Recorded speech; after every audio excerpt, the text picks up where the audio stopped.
Je m'appelle Anaïs et je suis gendarme à la Maison de protection des familles de Poitiers.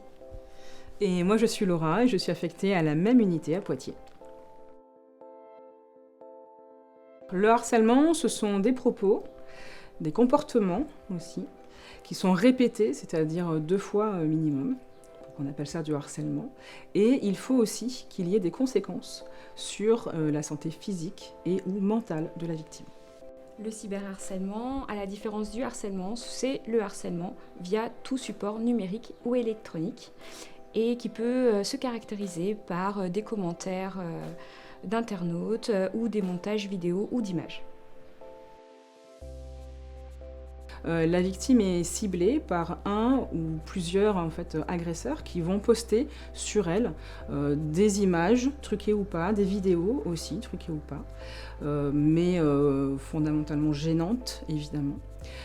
Et derrière, il y aura certainement des commentaires d'internautes également qui vont aller dans le sens du harceleur et blesser encore la victime.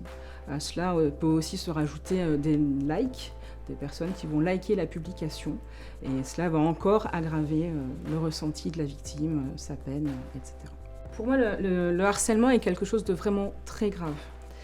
Souvent, les auteurs disent que pour eux, c'était juste une blague. Ils n'ont pas voulu faire mal, ils n'ont pas senti qu'ils faisaient mal. Il ne faut pas oublier que la victime, elle peut vraiment être impactée sévèrement sur un plan individuel et peut même tenter de mettre fin à ses jours à cause de ça. Donc non, c'est pas une blague.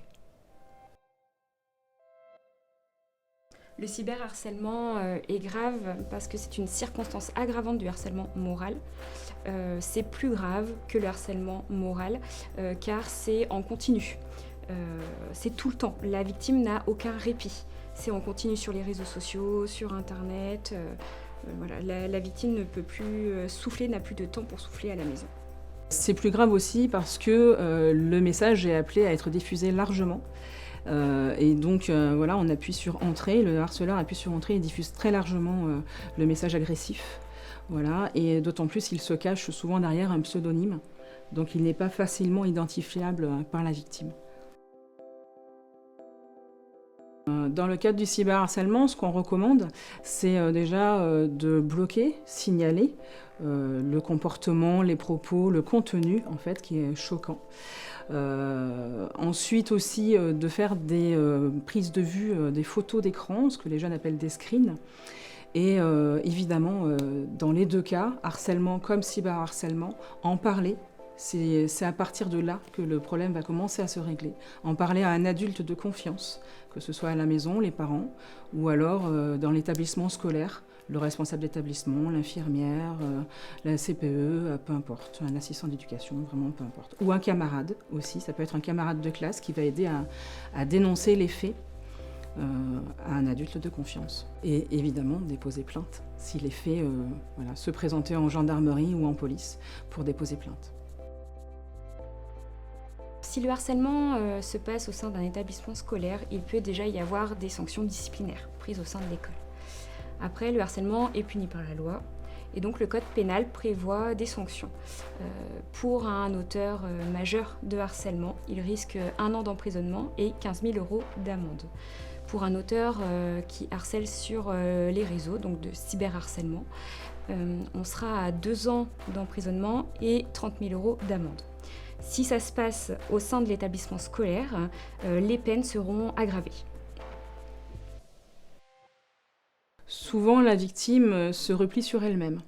Elle ne sait pas comment parler de ce qui lui arrive, même à ses camarades de classe. À un adulte, c'est encore plus compliqué, surtout s'il y a de la honte derrière.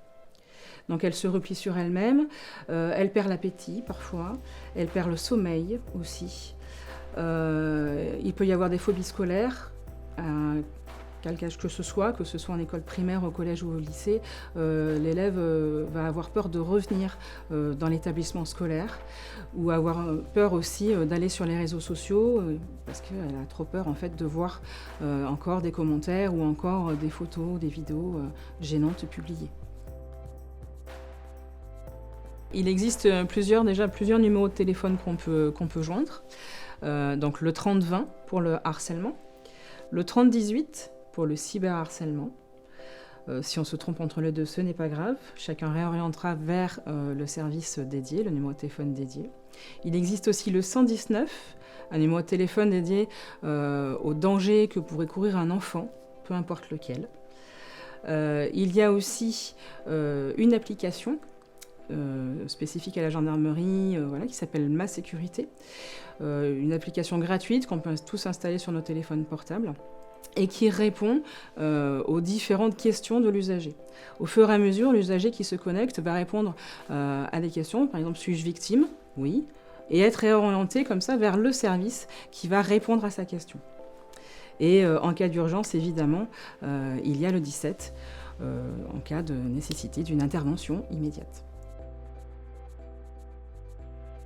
70% de notre temps est consacré en fait à des opérations de prévention, notamment dans les établissements scolaires, sur des thèmes assez variés comme le harcèlement, le cyberharcèlement, mais aussi donc, pour aussi faire de la prévention auprès d'un public plus âgé sur les violences sexistes et sexuelles, le consentement notamment donc avec des élèves de 4e, de 3e.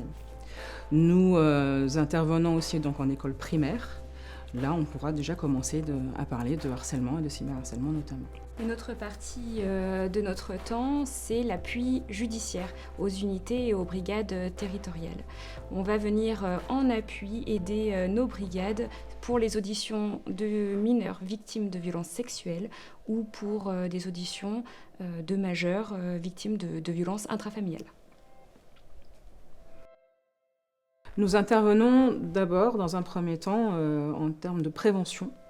Dans nos missions, comme on l'a dit, il y a déjà de la prévention en école primaire, au collège, voilà.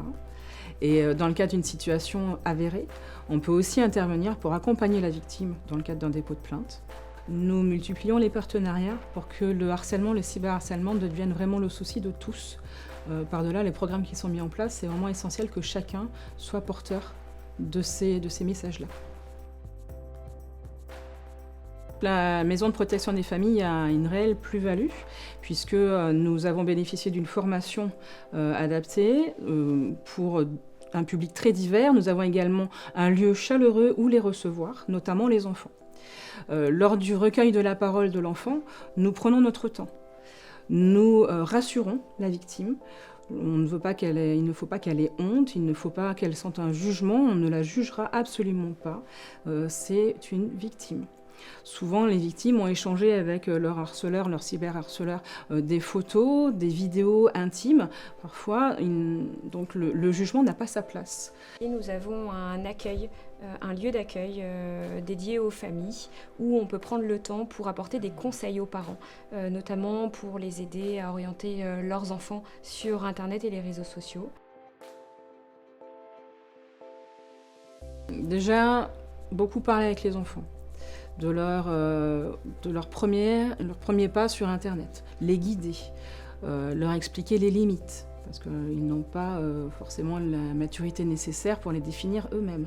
Ils peuvent déraper, avoir des commentaires désobligeants, réagir sous l'effet de la colère, par exemple, des choses comme ça. Donc beaucoup parler avec les enfants, mettre en place avec eux, vraiment avec eux, un contrôle parental sur le temps, la consommation d'Internet en termes de temps, mais aussi en termes de sites sur lesquels on va, les réseaux sociaux, ne pas oublier la limite d'âge, toujours 13 ans. Voilà, surtout parler avec les enfants pour qu'ils se sentent en confiance. Internet n'est pas un lieu où on aime être suivi, être comme ça pisté. Les enfants sont comme nous, les enfants ne vont pas aimer ça. Donc vraiment, en parler avec eux. Les rassurer. Une réussite, c'est quand un élève, à la fin d'une intervention, vient nous voir et libère sa parole, nous explique des faits dont il a été victime. Et au moins, c'est une réussite pour nous parce que le message est passé et ça a permis à la victime de parler. Nous pouvons, dans ces cas-là, assurer un accompagnement en fait, de la victime. Déjà, ça aura permis de libérer la parole, mais après, on assure un accompagnement de la victime dans le cadre d'un éventuel dépôt de plainte. Alors, pour porter plainte en tant que victime de harcèlement ou de cyberharcèlement, il faut réussir à pousser la porte d'une gendarmerie ou d'un commissariat de police. Ce n'est pas effectivement évident, mais c'est la seule manière de porter plainte, hein. Le harcèlement, le cyberharcèlement, c'est l'affaire de tout le monde. Donc en tant que témoin, en tant que victime, qu'on soit enfant, adolescent, adulte, il ne faut pas hésiter à en parler. Pas hésiter aussi à utiliser les numéros de téléphone qui sont mis à votre portée. Et nous sommes là, Maison de protection des familles, pour vous aider pour la suite. N'oubliez pas que le harcèlement et le cyberharcèlement sont des infractions punies par la loi. Parler, ce n'est pas balancer et ça peut sauver une vie.